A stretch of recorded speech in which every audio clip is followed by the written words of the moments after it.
Dear Heavenly Father, we thank you for blessing our life with, just the opportunities that we have, and each circumstance is an opportunity that we can, either change directions, make adjustments in our lives to actually live according to what you design us and your purpose in us.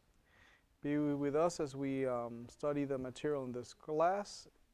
It's very important, and also that we can learn from this, and also learn to a point that we can actually share with others just the little things we get through this program. In Jesus' name, amen.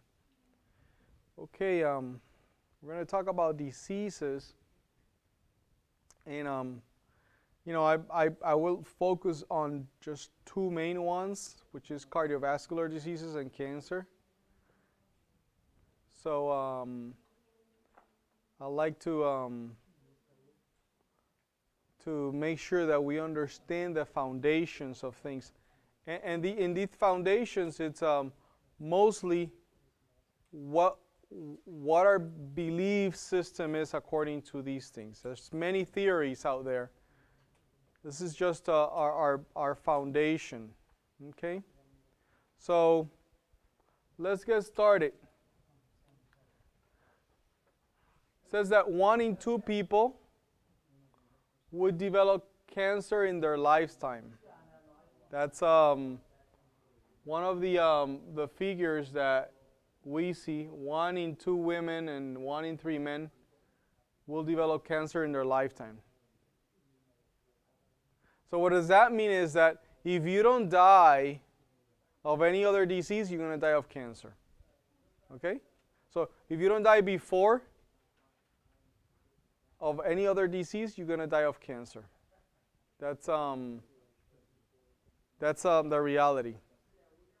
So what is causing this problem? What is it that all of a sudden, people are getting sicker and sicker and dying of these diseases? Well, we have seen that food has a lot to do with it, and we'll look into some of these. But there's more to it than that, okay? And we're going to try to cover. Environment, yes. There's many determinants of health. One of the determinants of health, it's environment. One is genetics, and another is lifestyle. There are 3, and they 3 go together. In the Bible, it talks about this verse. And this is a foundational verse for us. It says, "For you have possessed me in my inward parts. You have covered me in my mother's womb. I will praise you, for I am fearfully and wonderfully made. Your works are marvelous, and my soul knows it well." Now, I want to make a pause here, just for the translator in Spanish. I want to make a pause. Most of these quotes, they already have a handout, so you don't have to translate those. They just read them from their paper, okay? So make it easy on you. Okay, so basically what it's saying here is the following. It's saying here that we have been created wonderfully and fearfully. Our designer put so much smarts into our body that there's a lot of information, a lot of things that are here that we are uncovering every day. So nobody can say, hey, I know exactly everything about the body. We're every day learning more things as we go, and we are covering things. So our body is just a wealth of information. There's so much there, and as you look at it, you dig in, you're going to find the Creator's work. Okay, now look at this quote. It's found in a book called Counsels on Diet and Food and Health. It's an amazing quote. It says, "Disease," check it out, because we're talking about disease. "Disease is an effort of nature to free the system from the conditions that result from the violation of the laws of health."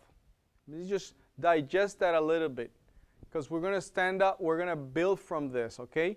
If you have a disease, what is it? My body has gone wrong. Is that what it is? According to this quote, that's not the reality. It says, disease is an effort of nature to free the system from the conditions that result from a violation of the laws of health. Do you follow? Disease is, if you have a disease, is a condition of the nature of the body trying to get rid of something. It's reacting to something. And it's actually helping you to get rid of something. Okay? And I'm talking about every disease, from mental diseases to physiological diseases. Okay? The body is actually reacting to something. It's an intelligent response. See? Because we are built intelligently. So disease is actually a reaction, an intelligent reaction to some problem, something that we did wrong, basically, most likely. Now, in case of sickness, the cause should be ascertained. So you have a disease, you have to look at what? The cause. We've got to figure out why we have the disease. Okay? Why is there? Unhealthful conditions should be changed. Wrong habits corrected. That's what we're doing here, right? Just the basic of the things you've done until this point. Okay, I have some unhealthful conditions. Maybe I'm going to bed too late. We're trying to get to bed earlier. We're eating late at night or snacking. We're changing that. You know, we're doing things differently here. We're trying to change wrong habits. We're trying to correct them. Okay? That's the first part. The last part, and this is what you're going to start doing now, is this: nature is to be assisted in her effort to expel impurities and to reestablish the right conditions in the system. So the next phase of what you're going to do is what? You're going to assist nature. So there's some part of it, you're going to help nature to do something. What is it? To expel what? Impurities. And to reestablish the right conditions in the system. So I find this phenomenal. It's very simple. The body is doing what it needs to do. Now we need to assist the body to change the bad habits and then assist the body to get rid of impurities. Simple enough. We're going to dig into this. We're going to slice it a little bit fine. We are here because we have a problem of listening. It's a listening problem. Okay? If we listen, we had no problem. You will never see me. You will never meet me. You will never be here at this moment if you had listened. Here's an example. Hey, Dad, that light says check engine.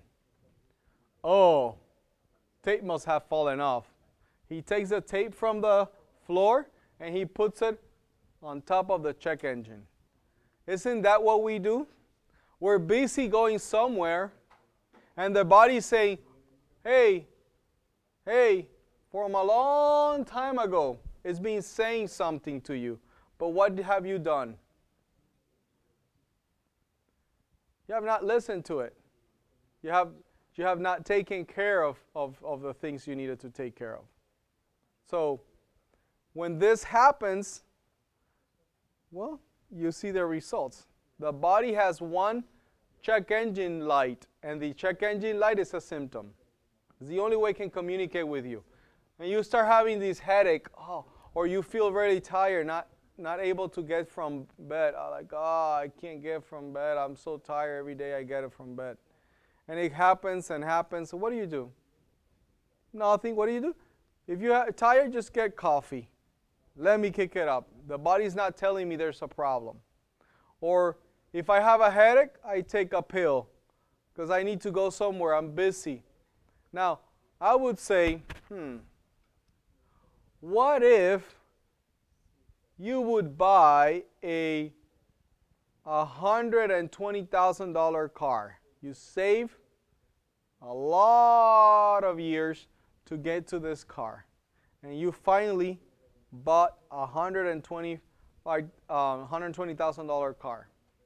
And you go out of the parking lot and you're, oh, wow, what a nice, smooth ride. And you're enjoying it.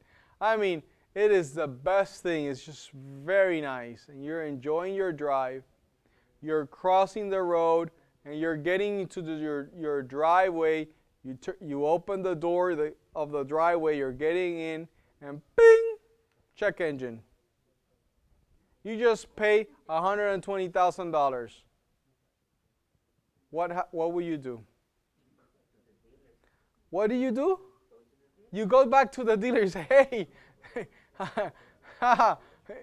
I don't even want this car. You give me a new one, or you figure something out. This is not happening. I just bought this car right here. Here are the papers. I want something to be done. That's what I would do. I don't know about you, but that's what I would do. Now, how much money does your body cost? And can you return it and complain to someone for a new body? So we do that with a $120,000 investment in a car, but we don't do it for our bodies. That is very telling, by the way. That shows our priorities, shows our values, shows what we think is important for us.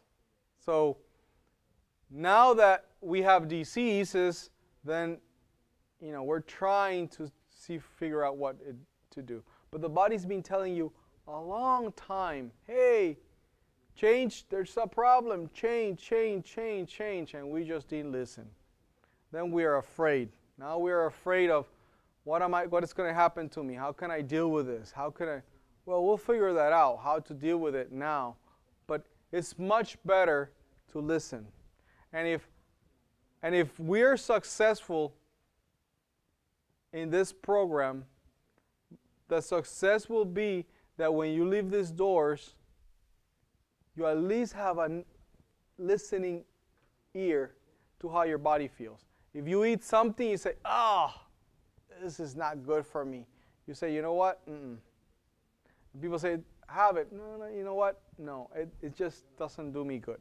I can listen to my body tells me it's not good for me. Or if I'm really tired because I was too late having fun and I just can't survive the next day, and cranky, I'm screaming at my family, and maybe I say, you know what? I would shape my priorities. For me, it's like when I'm too tired and I just too tired, and I can't even do worship. For me, that's it just changes my life. The whole day is just different that day. So for me, that's a key. You know what? I like to have a party with you, but I have a different party in the morning that it's a priority for me. So I'll take my priorities straight on that one. So you have to listen and make priorities in your life. If you listen, then you don't have problems. So the biggest problem is a listening problem. Let's try to listen to our bodies. Now, I'm just going to do something very simple. It's a very simple diagram. I'm going to explain it very quickly. Maybe it's simple for you, but I just want to level the playing field for everyone, okay? Atoms are the smallest particles. In simple chemistry it is, but atoms are the simple structures that we're made of. And an atom would be oxygen, hydrogen, carbon. These are simple particles that make who we are. The second, once these atoms combine, they form a molecule. So 2 hydrogen atoms become a molecule. If you combine 2 hydrogen atoms and 1 of oxygen, it becomes what? H2O. Everybody knows that what H2O is?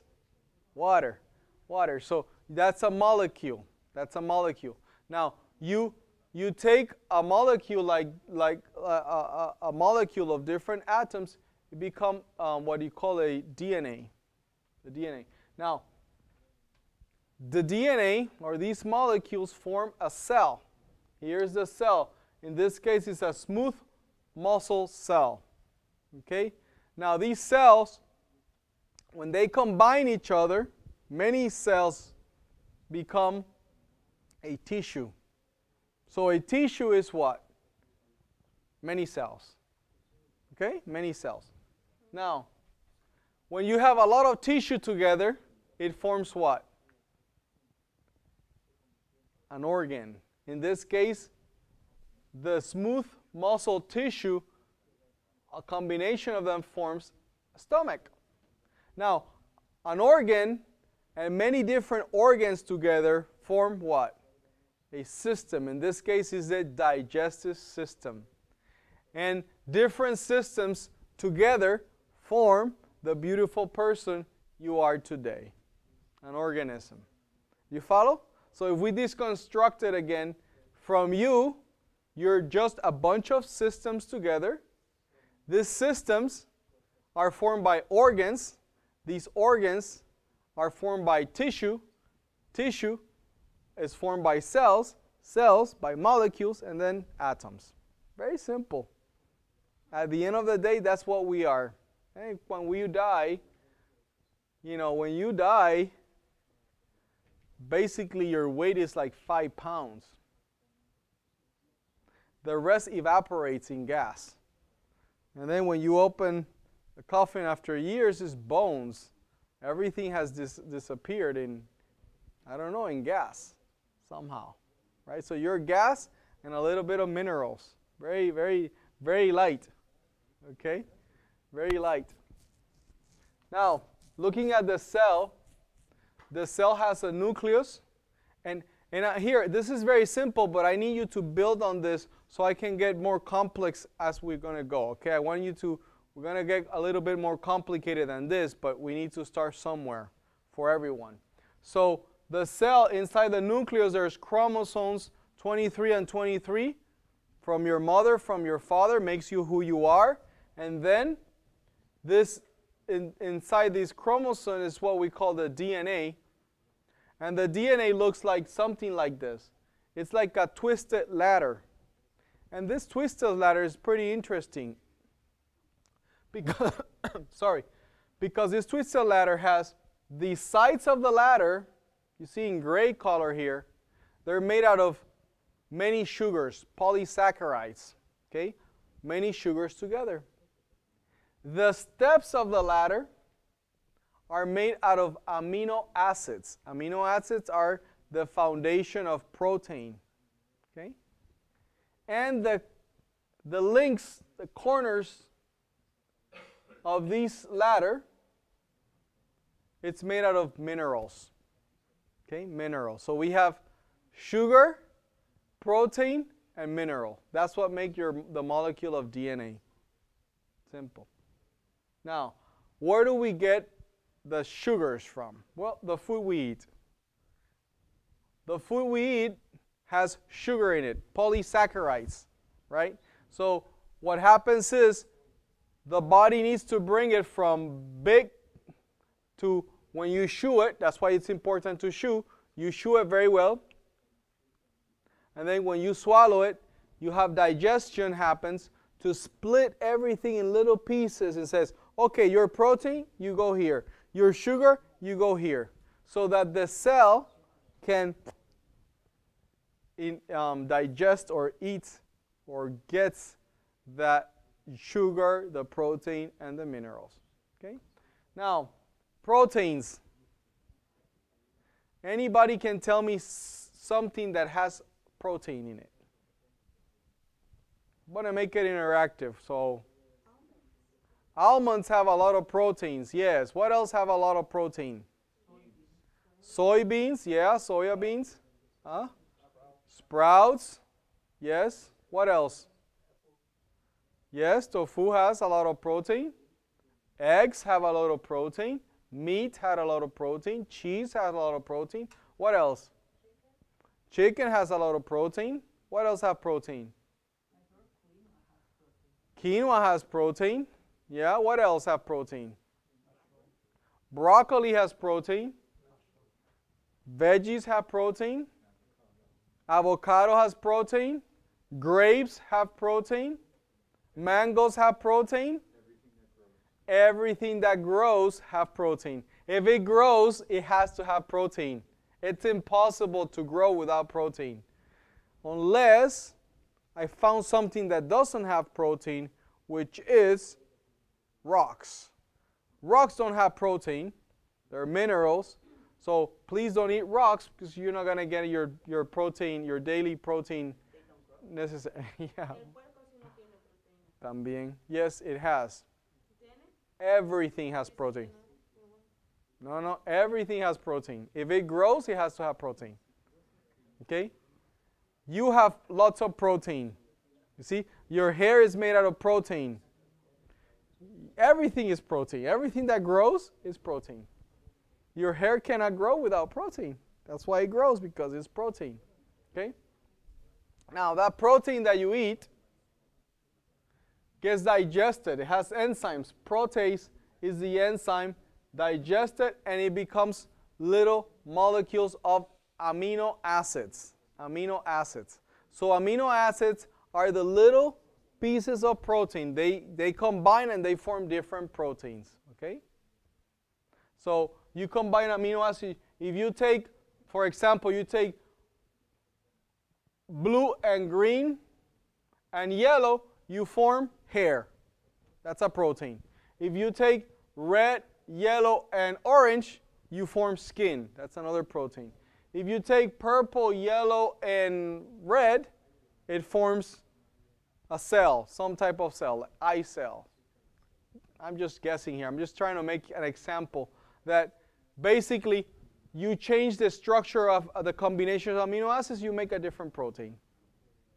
Okay? Now, in other words, you are formed by what? What you eat. Because the sugars come from the food, the proteins come from the food, so you and the minerals come from the food, so you are what you eat. Now, they say that in around 2 years, you have a whole new body. Amazing. In 2 years, you have a whole new body. In other words, for example, anybody here had eye surgery, cataracts, or anything like that? Okay, when you go and have these eye surgeries, they don't take too long. You're not too long in the hospital after a surgery. They send you home immediately, and you recover very quickly. You know why that is?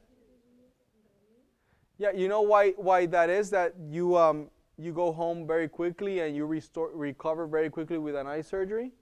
Because the eye cells take 2 to 3 days to reproduce. Wow. 2 to 3 days.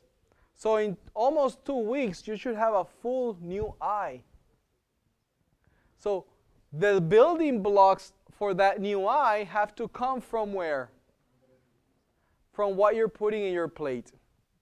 So if you have a problem and it's not fixing itself for a long time, it means that you're not giving the body what it needs. You're not giving the nutrients the body needs to reproduce. What about gut issues? Your gut cells take 4 to 5 days to reproduce. How long? 4 to 5. So almost in a month, you should be having a new digestive tract very quickly.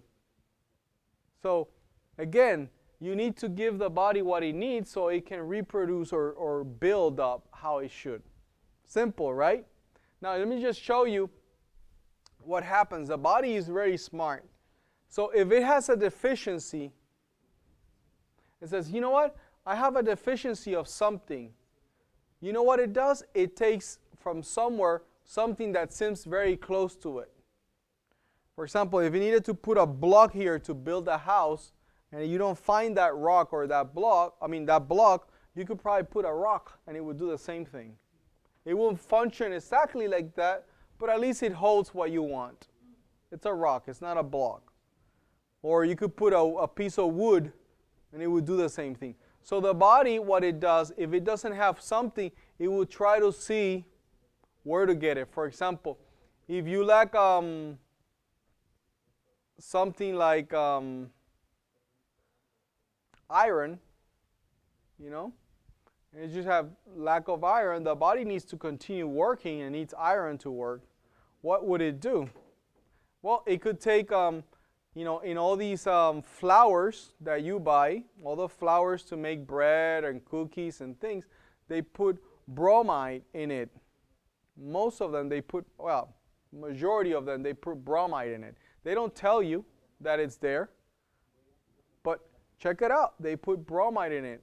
And actually, that's not an element or an atom that you really need for anything functioning in your body. So now, the bread would rise quicker. It would get better, quicker and softer, but without the need of the real nutrients. So now you're eating this bread with bromide and you're lacking iron. You know what the body does? It says, you know what? I'm going to start using it. And you need iron for your what? Actually, not iron, iodine. I'm sorry, iodine. I was confused there. Iodine. You need iodine, and you don't have iodine, so it goes, takes bromide and replace it. Now your thyroid needs that iodine, but it's getting what? Bromide. Things don't work as they should later on in your thyroid. Simple things like this happen all the time. Let me just give you an example with magnesium, just magnesium deficiency, which I believe all of us have, okay, because of our agricultural practices. Look at just magnesium deficiency. Look, diabetes. It's a reaction of having deficiency of magnesium most times. Asthma could be a magnesium deficiency. Hypertension could be a magnesium deficiency. Nervous system issues can be a magnesium deficiency. Osteoporosis could be a magnesium deficiency. Migraines, just by taking magnesium, you would fatigue, extreme fatigue, magnesium deficiency. Lack of memory, arthritis, cramps, kidney issues, anxiety and panic, blood clotting, constipation, hypoglycemia, tooth decay, and heart arrhythmia, just to mention a few. Now, I'm not saying that if you have these, it's because you have magnesium deficiency, but what I'm saying is that there could be a cause of magnesium deficiency that it's expressing in this problem. The body is needing something and it cannot get it to continue to work. Okay? It fixes this problem? No, I'm not saying it fixes the problem by taking magnesium. I'm saying it could be a magnesium deficiency. So if you take magnesium, it could improve your outcome. Okay? Now, what about cancer? That's a tricky one because when somebody says cancer, what do you think? If somebody gets the diagnosis of you have cancer, what do you think? You're going to die. Further from the truth, but that's what you think. You're going to die. Okay? Why does this happen? Well, reason the body develops cancer and many diseases. One of the reasons could be physiological reasons. You know, things that are in your body, and we're going to look into that a little bit more. And then emotional circumstances. I'm going to touch a little bit on emotional now because I'm not going to go deep on it now. Maybe we talked on it on Friday. But emotional causes. You know, when you have problems addressing problems. In other words, when you have problems facing problems, let's say something is going wrong at work and somebody's doing something to you that you really don't like, but you'd rather just stay behind and not fix it, not face the problem. When that happens in your life, then the problem with that is that it creates an emotional problem. And here's how it works. You think about it, you think about it, you think about it, and when you don't want to think about it, you think about it too. You wake up and it's there. You go to bed and it's there. The problem is not solved. The body subconsciously starts creating, it thinks that it's stress, it's in disarray, it's something is not working for the body. And it's trying to protect you. It feels like it needs to protect you all the time. So it creates chemicals that start destroying your body. Okay? That's one thing. You're not a person to face problems, or you let it go, or you are a person that I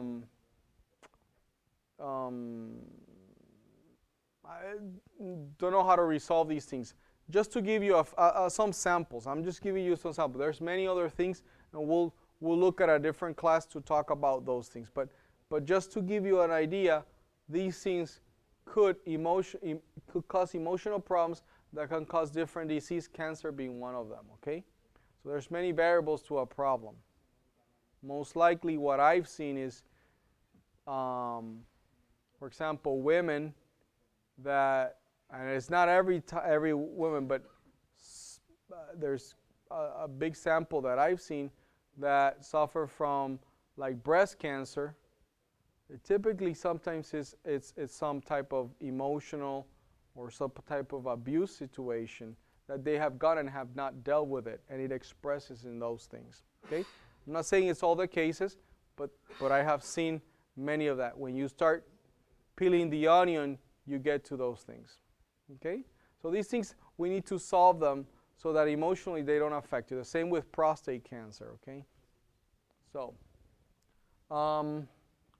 now we're going to go to this diagram, and then from this diagram we're going to start building up to more. Okay, now this is a diagram made by a German scientist, and his name is Pissinger. Now this guy, what he discovered, well, what he explored and found is that the cell has different mechanisms to survive, and one of the mechanisms is the capillary system, or the arteries. The arteries bring nutrients to the cell. Okay? You know what an artery is, right? The arteries, they bring oxygen and nutrients to the cell, to these capillary systems, these little capillary systems, and they leave it right here. There's a space between the capillary and the cell. Now, when the cell gets nutrients, it uses them, metabolizes them, and then it excretes.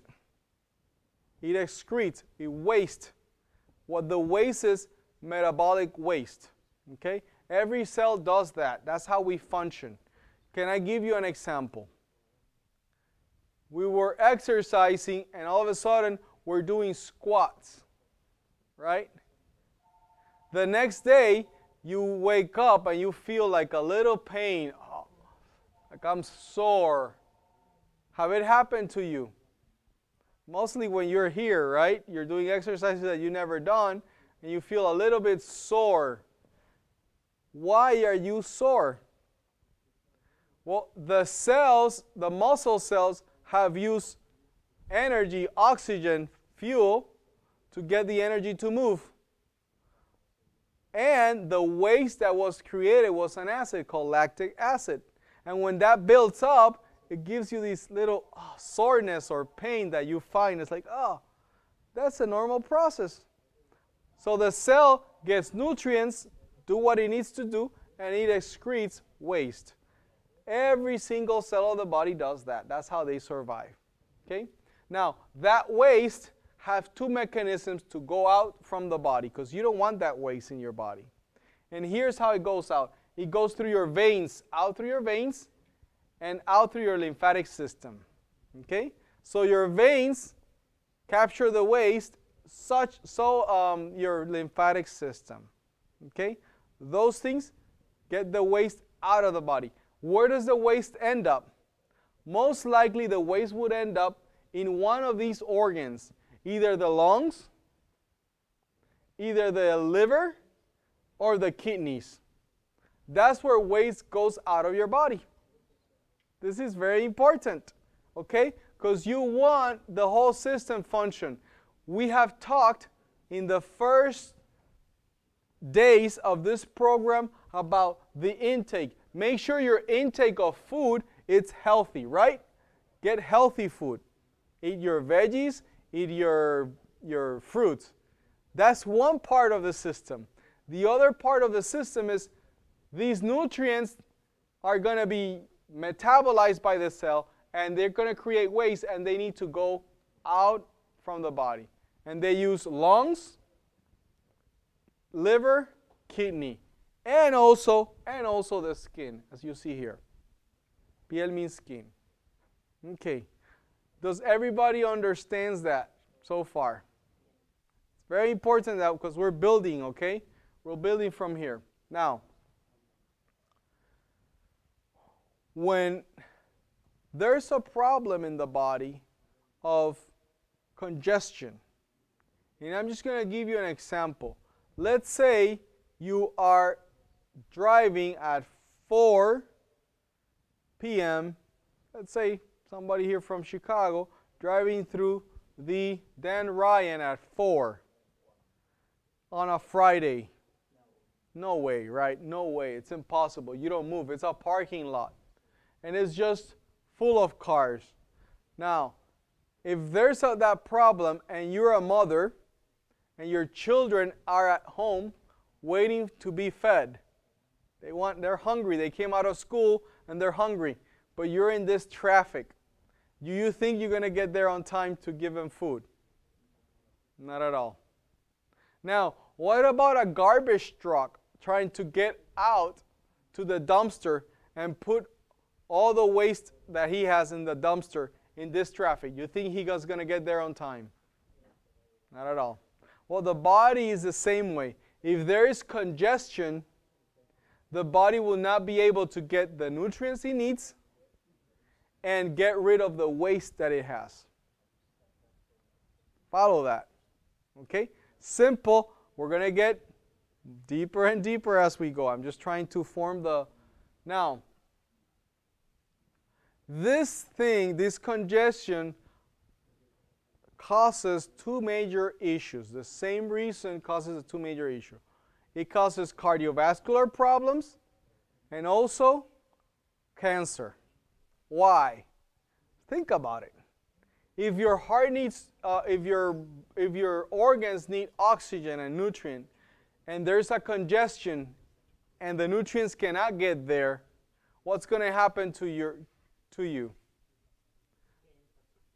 Yeah, the heart says, the organs are going to tell the heart, pump harder, do something. But things are not moving because they're too congested. Cannot get the oxygen where it needs. So you could see where a stroke comes from. Okay? Congestion. Very simple things, right? I mean, if you think about it, it just makes so much sense. Now, the other one is cancer. If the cells are not getting the nutrients they need, what do you think is going to happen? The cells are going to be like, I need oxygen. I need to breathe. I need nutrients, right? Now, what happens if there's an accident in the congestion? Do you think they'll make it in an accident? Imagine that mother that was planning to at least, okay, I'm going to be an hour late. She's calling her children, I'm going to be an hour late, but there's an accident. What do you think is going to happen? Not going to happen. Not going to happen. you could do one thing. You could say, you know what if I take a bulldozer? You know what a bulldozer is, right? It's a tractor. And just take that tractor and take all the cars and move it out of the way. Would that solve the problem? That's a dumb way to solve the problem. But sometimes we do that. We take a pill to just bulldoze out of the problem. It's just not fixing the problem. It's just, that's not a good idea for me, but that's what people do sometimes. Now, what causes congestion? The number one thing that causes congestion is animal proteins. Okay? Animal proteins is the number one cause of congestion.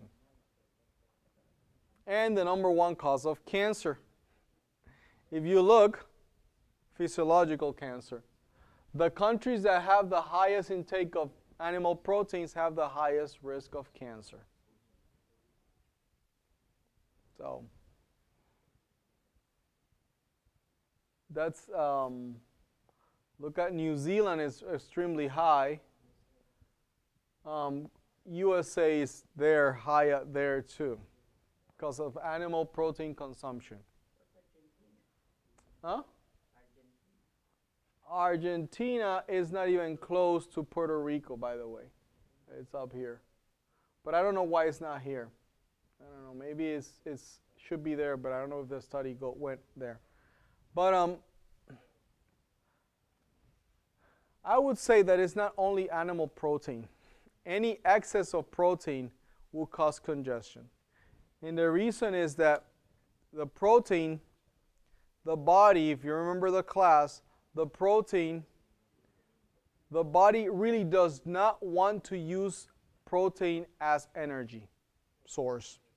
So since it doesn't want to use it as energy source, it leaves that protein in the bloodstream.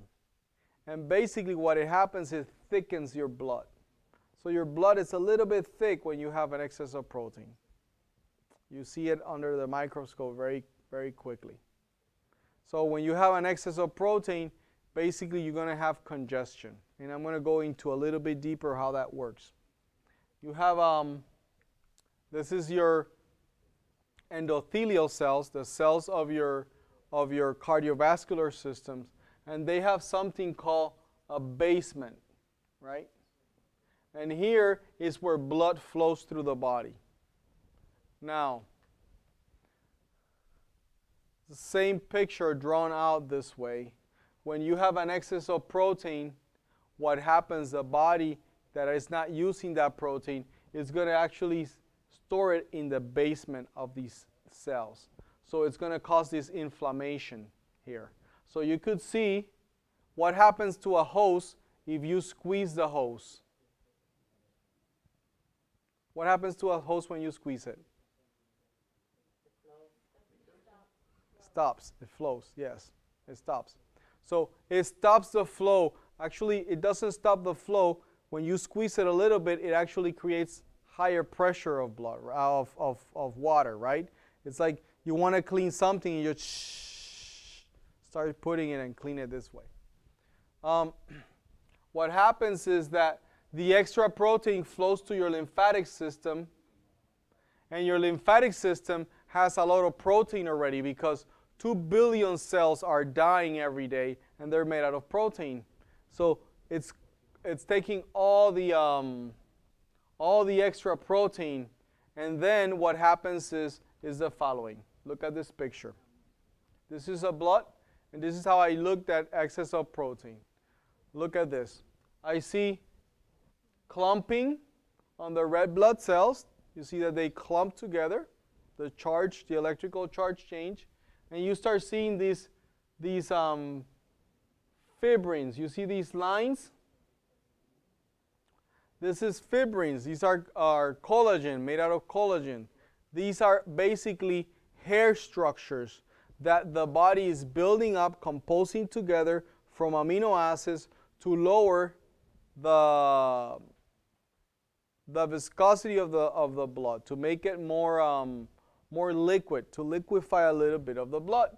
Now, You also see these platelets, the aggregated platelets, when you have a high congestion in an environment. This blood cannot give oxygen and nutrients to the cells. So this is what congestion looks like. Okay? So this is the beginning of cardiovascular problems or cancer. Oils. Oils cause congestion. So I went somewhere in the Mediterranean and said, oh, this is good olive oil, Ramon. Good olive oil.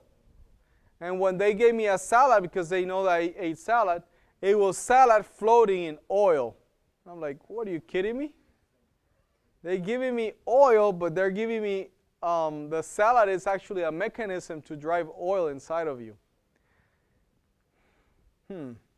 What's the problem with oils? Well, the oils are already processed things. They're not, that's how nature, they don't come naturally in nature like that. They come packaged. And when you extract them, what happens is they don't really go through the whole digestive system. They go straight into the blood as soon as they can. So when the blood receives them, it actually can't do much with it. So how many of us use a lot of oil? Well, you're going to have congestion if you have a lot of oil in your diet. Now, another problem is lack of oxygen. So one is congestion, the other one is a lack of oxygen. This is how cells look when they're lack of oxygen. They don't have oxygen. You see this white spot in them. Now, this lack of oxygen, it's a problem because your cells need oxygen to function. For example, you cannot see if your eye cells don't get oxygen. When you get oxygen and glucose or sugars, here's what happens. Your cell create, inside the power plant of the cell, create 38 units of energy. When you have oxygen and energy, glucose, the cells in their power plant create 38 units of oxygen. Not only helps with the functionings of the cell, it keeps you warm. You want to be warm. Your body needs to be warm. What about a cold body? What do you say about a cold body? What is it? What is a cold body? A dead person. Exactly. So you need oxygen in order to have life, because then you could be warm. Okay? Now, another issue is your lymphatic system. The lymphatic system, it is like your cardiovascular system, but it doesn't work with the heart. It actually gets, one of the things it does, it gets rid of all the toxins, all the waste. People that have blockage in their lymphatic system, they have an alert signal saying, you know what the signal is for lymphatic problems, that you know that you're going to start having lymphatic problems? It's, oh man, I eat this food and I feel bloated. I feel bloated. I feel like, that's just giving you a sign, a symptom of a problem.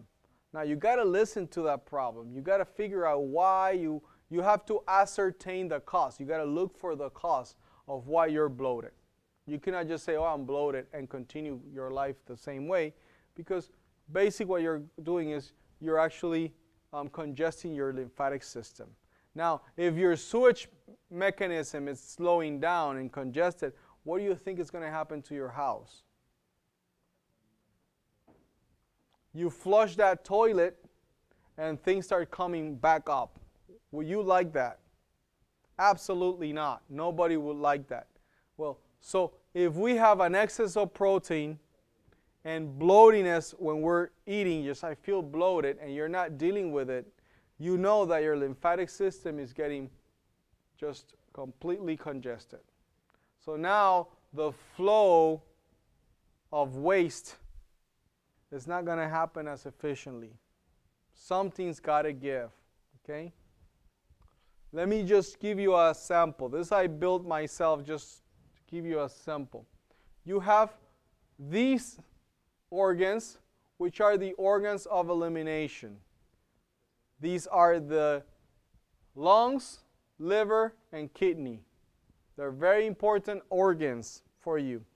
This is a tissue.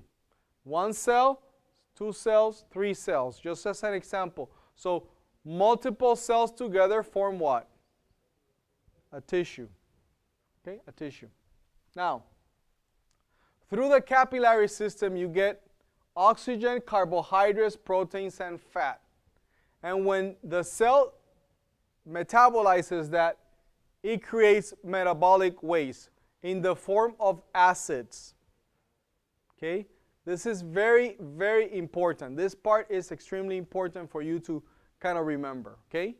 When the body uses these nutrients, oh, I'm eating veggie juices and veggie food and I'm eating healthy. Good. You're eating healthy. You're giving what the cells need to reproduce and function. But these cells need to function, and when they function, the metabolic waste they produce is an acid. Okay, it's what? An acid. If you eat carbohydrates, it's going to produce CO2, carbonic acid. Okay, carbonic acid. If you, the waste for proteins is going to be ammonia, ammonium acid. And if it's fats, it's going to produce cholesterol. All these are waste that the body needs to get rid of, okay? This is the metabolites that it's producing. Now, again, carbohydrates, carbonic acid, proteins, ammonium, fats, cholesterol, some fatty acids. Now, these leave the body how? How does these acids leave the body? Huh? Yes, dirty, but what mechanism the body uses to leave so that they can leave the body? Lymphatic system or the veins, right? And it takes them to, if it's carbonic acid, where is it going to take it to? To the lungs. That's why you exhale.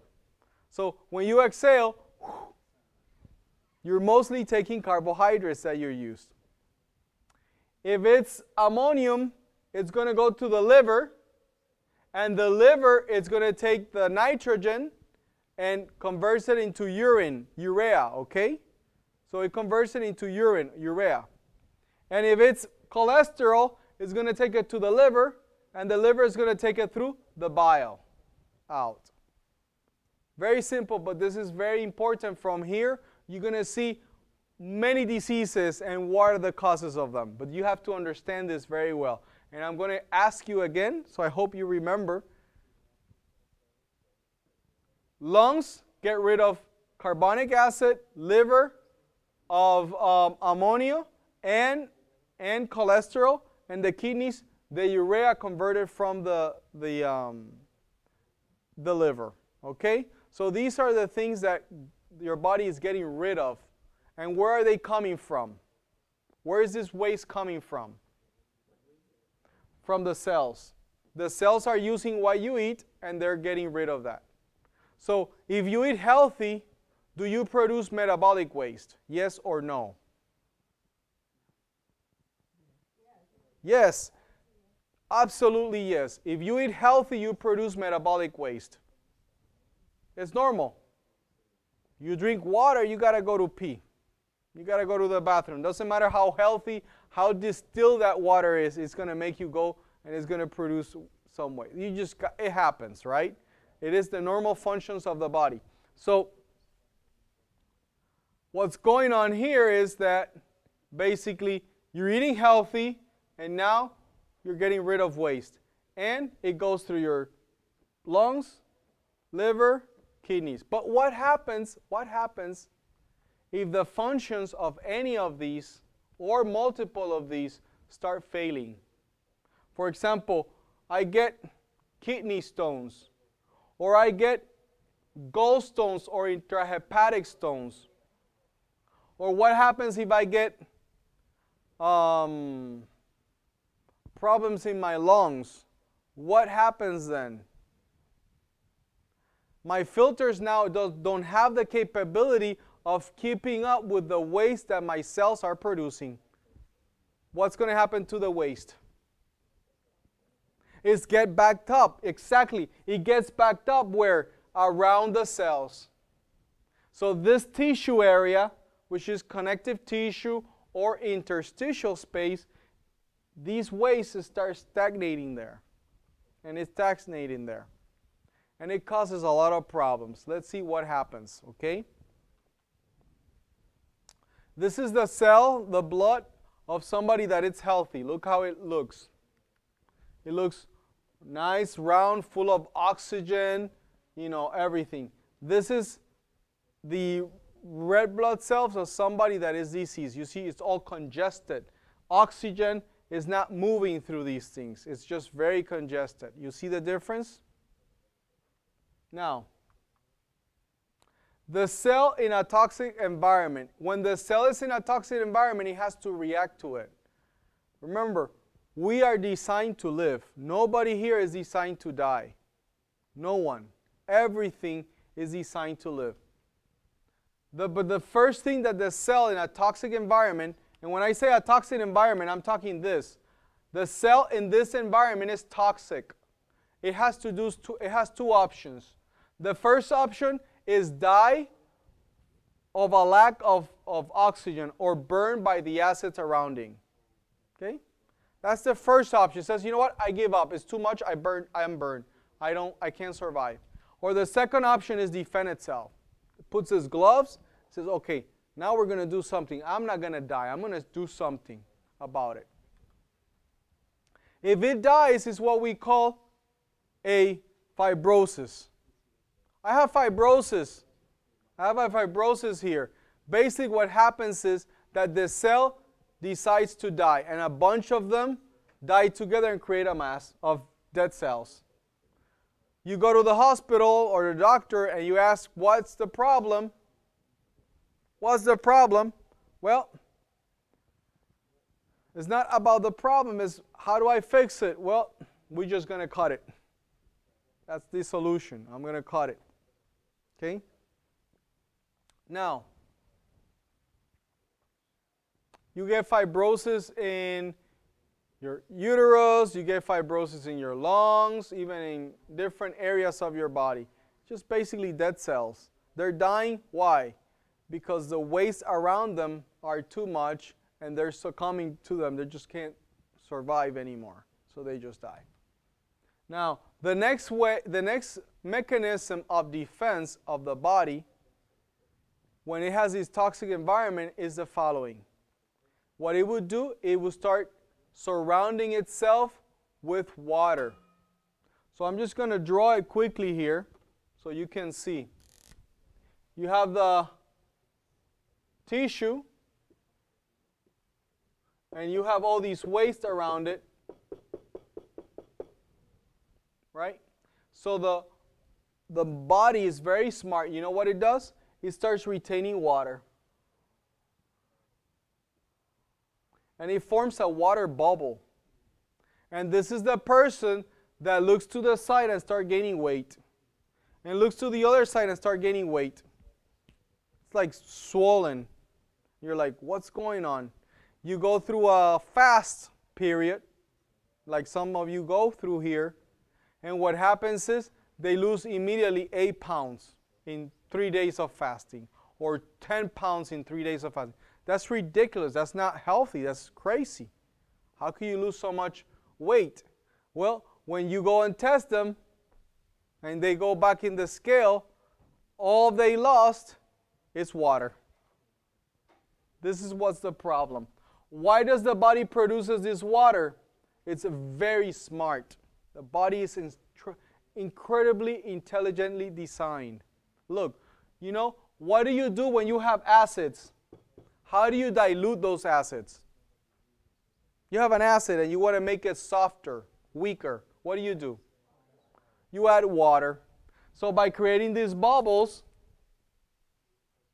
what the body is doing actually is diluting those acids and creating a space so it can get nutrients in and waste out. Okay? Now, the other one is actually the body takes minerals hostage. So these hostage minerals are coming from somewhere. When you have an acid, let's say you have a simple acid, this is chlorine, and you mix it with an alkaline mineral like sodium, you create a salt. Now, you neutralize that mineral, that acid, by creating a salt. Now, does the salt burns? You could put an acid in your hand and it will burn it. But you put a salt in your hand, it doesn't burn. Body is very smart. It's mixing an alkaline mineral and an acid and creating a salt. And when it creates that salt, basically what it does, it neutralizes the acid. But now what happens is it creates these acid deposits in different areas. You create these acids in these areas or these salts, and now you have what you call gout or uric acid somewhere, or different types of arthritis pains and things like that. The body is simply combining acids with minerals, creating salts. Look what it looks. You get a calcification in the breast, and you go to the doctor with a calcification in the breast, what is it going to tell you? I got to cut you off. Cut you up. Well, there's no need to cut. This is not really, no, everybody knows that this doesn't grow as cancer. But you have the foundation for it, remember. Your body is giving you an alert mechanism. There's a problem here. These are creating salt deposits or calcium deposits and different salt deposits in areas just because it's actually too acid. So it's trying to neutralize these acids with salts. You could see them in lungs, or you could start seeing them in different areas of your body. Okay? This is just extra acids combined and becoming minerals so that it neutralizes them. Now, where does these minerals mostly come from? Where is it taking the minerals to neutralize the acids? Anybody guess? Not from the water. Huh? From the bones, exactly, from the bones. Now, this is a healthy bone, and this is a bone that is demineralized because it's trying to overcome the acids that it has. Some people call this osteoporosis. So you want to fix the problem, you got to fix the acid problem that you have. Another mechanism of defense is skin drainage. It's trying to drain things through the skin. Why is it using the skin to drain? What would the body use the skin to drain? Huh? Trying to get out. Why does it go through the, it should go out through the normal mechanism, through the lungs, through the liver, through the kidneys. But they're clogged up, so it has to take another route. And it takes the skin. Starts draining through the skin. And you start getting rid of these. The body has to, it's actually playing it very intelligent. Or this. Have you seen a white shirt like this? What is this? Dead skin. That ring, yeah, that ring around the collar, it's yellow in color. The person could be any color, but it's yellow in color. Where is the yellow coming from? You see, the kidneys are not keeping up with getting rid of the urea. So where is it coming? Through the skin. This is actually this is urea. This is urine coming out through the skin. So body is doing the mechanisms that it needs to. I know that it's urea. You know why? Because when I looked at my blood, it was high in protein when I got here. And my shirts, yellow, yellow, yellow. After being here for a while, you see my white shirts, and it's not because we have a better cleaning agent. they're not yellow anymore. Not yellow anymore. Now, there's other ways to drain to the skin, right? You could see these things. Now, is the problem a lack of lotion, specific lotion for this skin? What is the problem here? Is it a lack of lotion? It's trying to get out. So putting a lotion wouldn't really fix the skin. It would change the problem from the skin to somewhere else because the body's trying to get it out somewhere. Okay? So it's trying to get rid of the problem. And that's why it looks like that. Okay? Or what it does, it gets it out through the soft membranes of the body. You know what are soft membranes? I would just tell, you know, the really soft, like the eyes or the mouth, soft membrane, genital area, the sinus. These are membranes, soft membranes, right? Look, you start seeing these problems. Or all these drainage. It's like, what's going on? I'm draining a lot. And the last thing, the last resort, it's cell mutation. When the cell mutates, it's basically saying, you know what? I cannot get nutrients. I cannot get oxygen. I don't have what I need to survive and be a liver or a pancreas or a stomach or whatever it is. I don't have what it takes, so I need to do something about it. What does it do? It mutates. And a normal cell has alkaline surroundings. So in that tissue area, it's alkaline. It lives with oxygen. So it needs oxygen to survive, to produce energy. And it has inside the cell, there is sodium, outside potassium. Or it's backwards. Then it's a cancer cells, it's acid surrounding. The surrounding area of the cell, it's acid. Forget about this bubble here. Now it's acid surrounding. All these acids are here.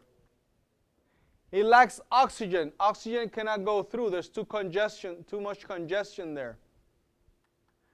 And it lives in a high sodium. That's why they say have a low sodium diet. Now, what is a cancer cell doing? The cancer cell, it's actually a smart mechanism, an intelligent mechanism of the body. Boom! I just said something pretty bold here.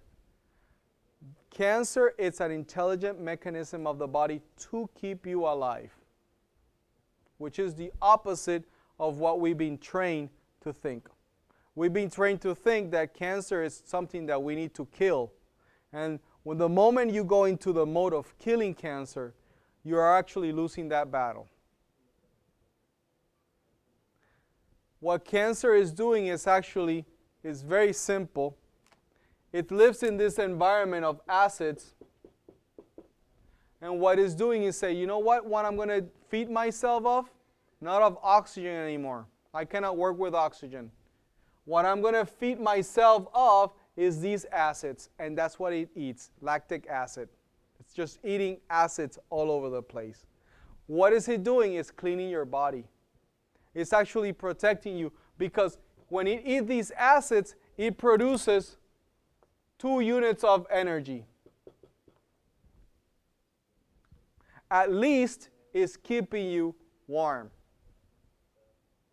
Now, it's interesting, you know why? Because these cells, their immune system is functioning, right? It's functioning through your blood, and it goes and sees a cancer cell.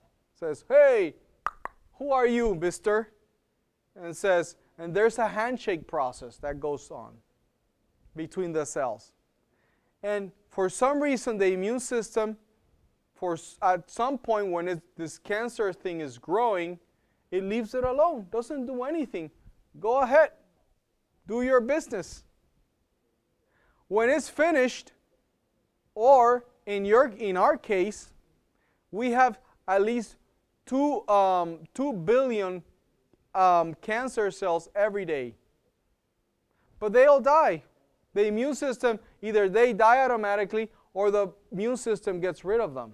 All of us, that happens naturally every single day. Now, the immune system says, who are you? When the cell has done its job, the immune system goes, destroys them. But when there is this problem here, the immune system doesn't touch them. It says, hey, go do your thing. And it starts growing and growing, growing out of control. Crazy, but it is how it works. Now, this won't produce any money if you, so it's hard to put a lot into this because there's not a lot of money behind it. There's a solution, right? If I go and take these cells and try to destroy them, take a bulldozer and get rid of the problem, I will get rid of the problem initially, but do I get rid of the initial consequences of the problem? The cause, the initial cause of the problem. I don't. What happens again? The problem comes back again. Why was it come back again? Because I never solved the problem. I just took a bulldozer and I destroyed this problem, this initial problem. But I really didn't deal with the underlying issue. Well, there's a summary of cell defense. First, liquid retention. There's taking alkaline minerals hostage, drain metabolic acids through the membranes and the skin, and mutate. These are self-defense mechanisms of the cell. Now, these are the typical cancer treatments that we see. The guillotine. In the old times, they would cut the head off of those people that they didn't you don't agree with. They would cut their head off. That's what we do today. We do surgery. We take it away. Burn at the stake. If I didn't agree with you in the 1st century, what would I do? I burn you in the stake. We have the same process, a little bit more sophisticated. Poisoning.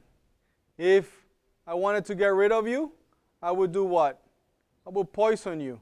We do that with chemotherapy. Now, I'm not saying I'm against these processes. They have their place. Okay? They have their place.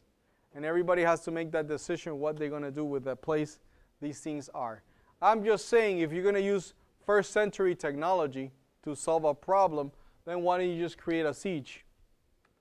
A siege was these fortified cities. The soldiers, the enemy soldiers would surround them, and in these cities, they have to go out for their farming lands to eat their food.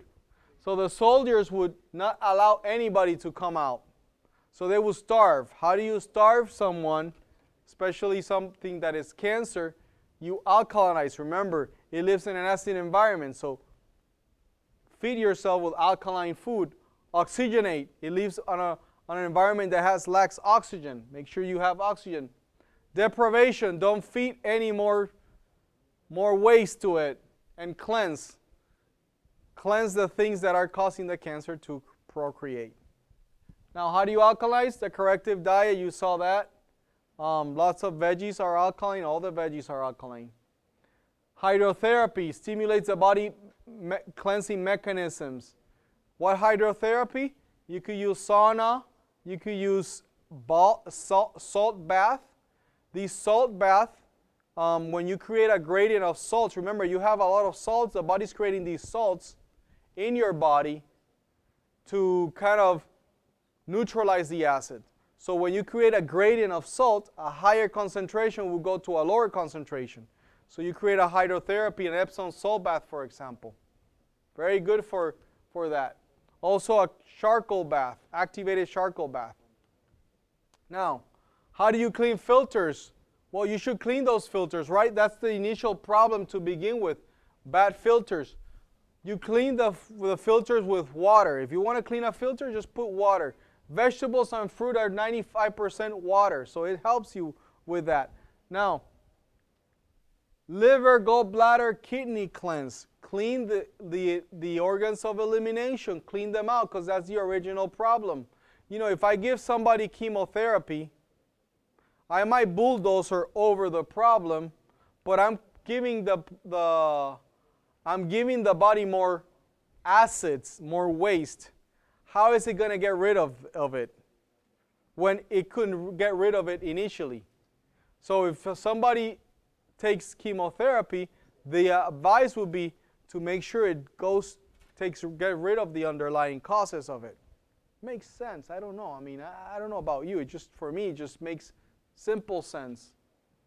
I like to look at things in a simple way that everybody can understand. Oxygenation, use ozone therapy. You have ozonators. They're extremely cheap now these days. Juice therapy. All these green juices, they're full of oxygen. Wheatgrass, extremely high in oxygen. Use them. Fasting. Fasting is an excellent way to let the body heal.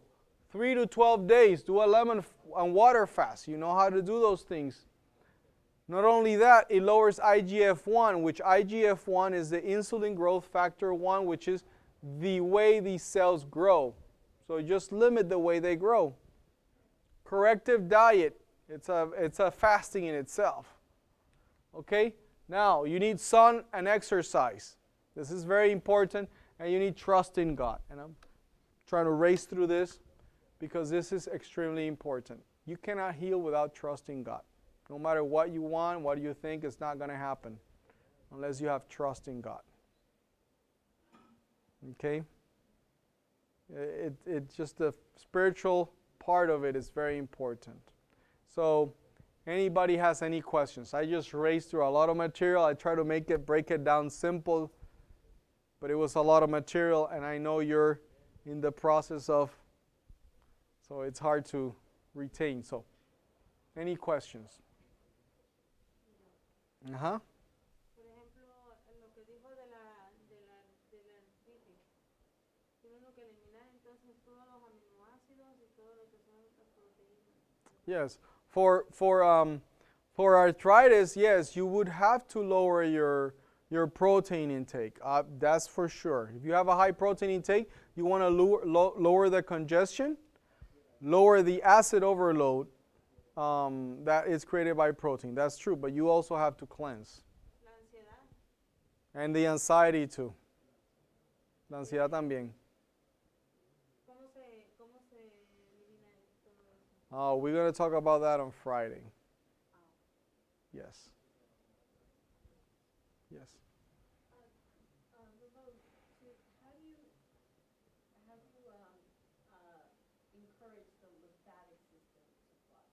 So how do you encourage? Yes. How do you encourage the lymphatic system to flush? I want to repeat the question. Yes. I recommend people to use as many things as possible. Exercise would be the number one. Okay? Those rebounders are very, very good for it. So you see those rebounders, you see they're dumb. Actually, they're very, very good. Gardening is a good exercise, up and down. So helps your lymphatic system. If that's not part of what you can do, there's also massage. You could do lymphatic draining massage, or just massage. You could do dry brush. We have dry brush here. You could take a dry brush and start brushing the areas of your lymphatic system before you go to your shower. You know, the areas towards the heart. And you could ask Lily about that. It's really good. We have it and we use it. Also sauna.